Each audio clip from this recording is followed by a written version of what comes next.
So I just found my new favorite place to get Korean fried chicken and other dishes dito sa Angeles City. As in, magmula nung araw na nag-visit kami dito, every day after that, kine-crave namin yung mga chicken na na-order namin sa kanila. Ganon sila kasarap. This is Chungman Chicken located right in front of Lala Garden Cafe. Meron silang stores in 7 different countries at eto lang yung nag-iisa sa Pilipinas. Tara at silipin natin kung papaano nila ipiprepare ang mga order natin.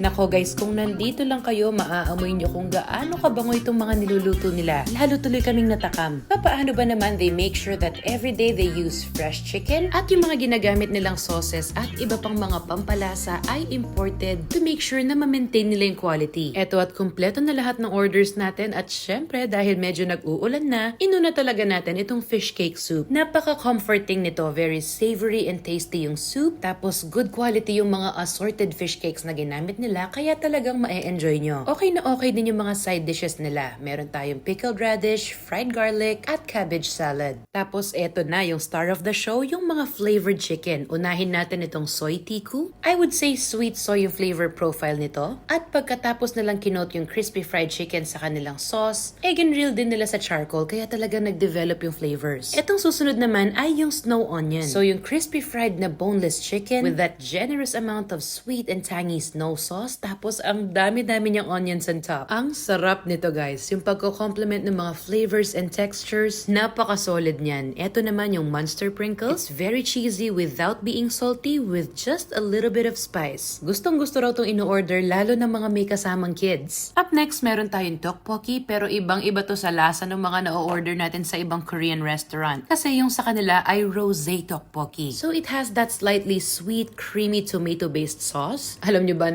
take out ako ng isang order na to at muntik pa namin pag-agawan ni mama sa bahay. Please make sure you order this when you visit them. At eto yung pinaka nagustuhan ko sa lahat ng order natin today. Eto yung bacon and spinach. So it has the very same ingredients of the snow onion, pero level up siya kasi merong bacon, spinach, and cherry tomatoes. Sobrang happy ko sa dish na to. Alam ko na agad na pag nagbalik ako sa kanila, o-orderin ko ito at yung rosé tteokbokki. Available din pala sila sa GrabFood, Foodpanda, at Let's Be. So sa lahat ng mahilig sa fried chicken, lalo na yung iba't ibang flavors, must try talaga itong Chungman Chicken and I'm so sure you're gonna love it.